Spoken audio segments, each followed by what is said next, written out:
2021년 10월 21일부터 아파트 경비원에게 대리주차나 택배 배달을 시키면 과태료 1,000만 원을 받을 수 있습니다. 아파트 경비 업무를 이 영상 하나로 깔끔하게 정리해 드리겠습니다.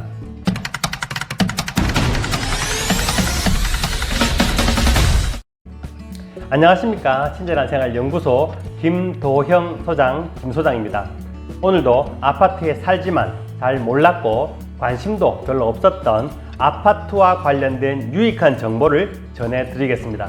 본격적으로 얘기하기 전에 평생 공짜인 채널 구독과 좋아요 눌러주시면 유익한 정보 보실 수 있습니다. 지난 10월 21일부터 공동주택관리법 시행령이 개정되면서 아파트 입주민이나 관리사무소가 경비원에게 정해진 업무 외에 다른 업무를 강요할 경우 단속을 당하게 되었습니다.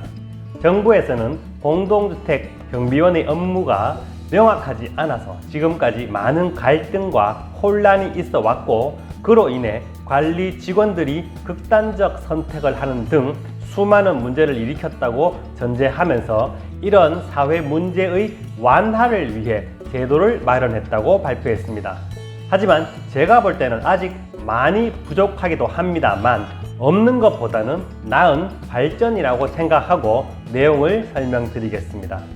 국토교통부는 작년 10월 개정 공포된 공동주택관리법을 구체화하는 공동주택관리법 시행령 개정안을 19일 발표하고 21일부터 시행된다고 공포했습니다. 개정안의 주요 내용을 보면 공동주택 경비원이 경비업법에 따른 시설 경비 업무 외에 공동주택 관리를 위해 수행할 수 있는 업무 범위를 구체화했습니다. 지금까지 경비원들은 경비업법 규정에 따라 경비 대상 시설에서의 도난, 화재, 그 밖의 혼잡 등으로 인한 위험 발생을 방지하는 업무만을 할 수 있었고, 그 외 업무를 시킬 경우 경비업체의 허가를 취소한다는 강력한 단속 기준이 있었습니다. 하지만 현실에서는 거의 불가능한 것이었고, 일부 아파트에서는 입주민들이 차량을 밤에 주차했다가 다음날 차가 나갈 때 앞을 막고 있는 차량을 순서대로 빼고 다시 집어넣는 일을 반복하기도 했고, 혹시 그러다가 작은 흠집이라도 생기면 경비원이 개인 돈을 물어주기도 하는 등 문제가 많았습니다.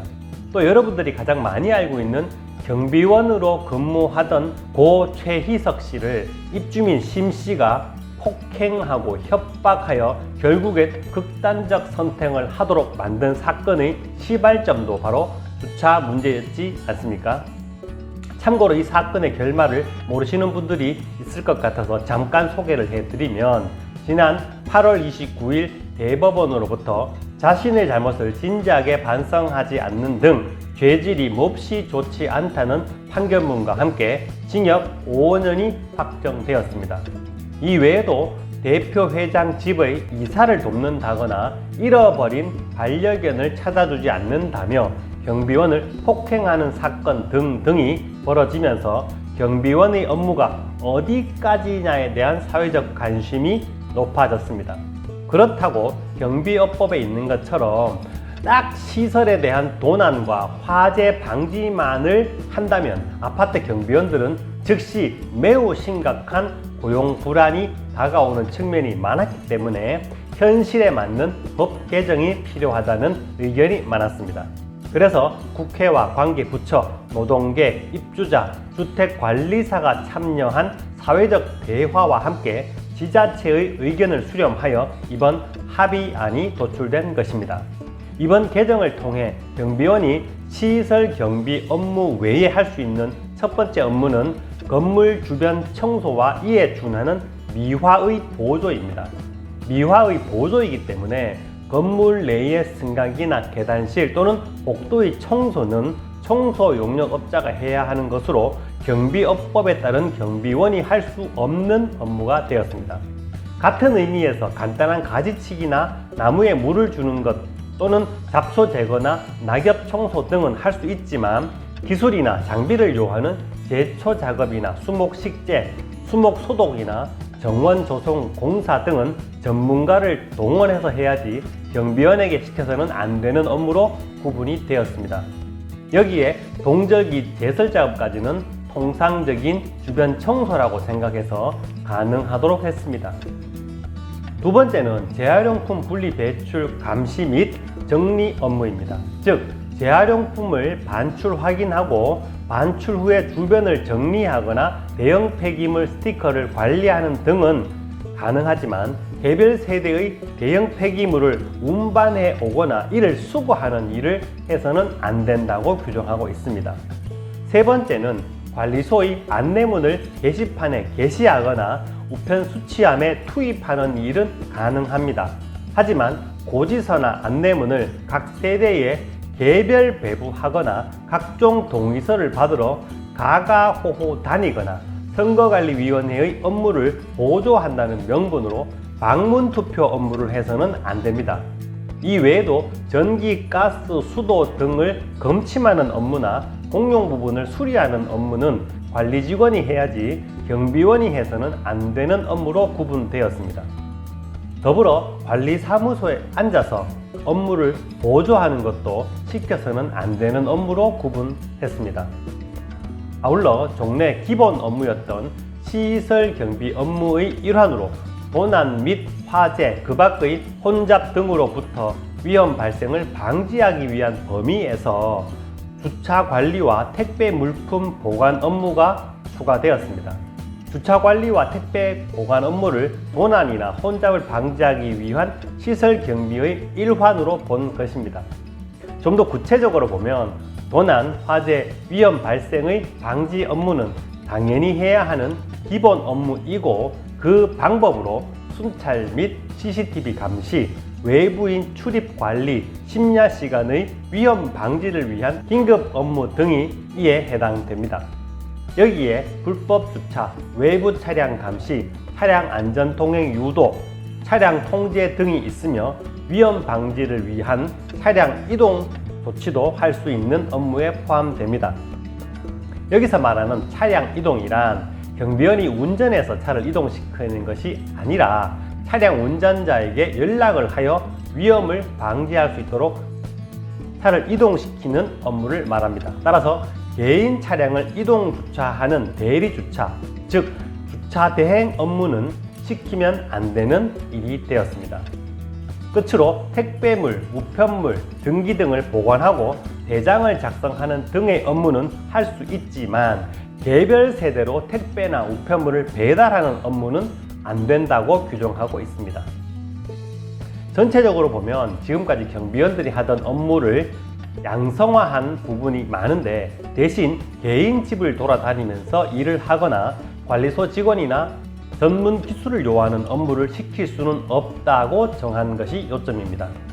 위에 나열한 청소 미화 보조, 재활용품 분리수거, 관리사무소 보조, 도난 방지, 주차 관리 및 택배 관리 등은 경비원이 할 수 있는 모든 일을 나열한 것으로 모든 경비원이 반드시 위에 있는 일을 모두 다 하여야 한다는 의무사항은 절대 아닙니다. 그리고 위에서 말하는 경비원이란 아파트 경비원 중에서 경비용역업자 또는 주택관리업자를 통해서 고용한 경비원만을 말하고 아파트 대표회의에서 직접 고용한 경비원은 고용 자체가 경비업법에 적용되지 않기 때문에 이번 공동주택관리법 시행령 개정과는 관계가 없습니다. 쉽게 말해서 경비업체나 주택관리업체와 계약하지 않은 아파트 대표회의에서 직접 고용한 경비원은 위의 법과 관계없이 고용주인 대표회의 또는 대표회의를 대신하는 관리사무소와 근로자인 경비원이 개인 간의 쌍방 근로계약서상 합의된 일이라면 다른 일도 더 할 수 있고 더 적게 할 수도 있다는 얘기입니다. 다시 말해서 대표회의가 업체 없이 직접 고용한 경비원은 별도의 업무의 구분이 없습니다. 대신 대표회의가 직접 고용에 따른 노무 문제나 산재 문제 등은 직접 처리하고 책임을 져야 된다는 부담이 있습니다. 자, 그럼 경비업법에 적용되는 용역 경비원을 사용하는 아파트에서 이 규정을 위반할 경우 어떻게 되는지 알아보겠습니다. 규정을 위반한 입주자 대표회의 또는 관리사무소 등은 지자체의 사실조사와 시정명령을 거쳐서 1천만 원 이하의 과태료가 부과될 수 있고, 해당 경비업자는 예전과 같이 경비업법에 따른 경비업 취소가 될 수 있습니다. 이 법의 취지는 아파트 경비원에게 적정한 업무를 주고 무리한 업무를 시키지 않음으로 해서 혹시 있을 수 있는 일부 입주민의 갑질로 인한 전체 입주민의 피해를 막자는 취지입니다. 일부 아파트에 한 명씩 있잖아요. 자기가 아파트 관리비 전체를 다 내는 것처럼 직원들을 자기 마음대로 부려먹는 사람들, 그런 사람들이 이제는 없어졌으면 좋겠습니다. 이 법이 잘 정착되어 근로자인 경비원과 사용자인 입주민들이 함께 웃을 수 있기를 기대합니다.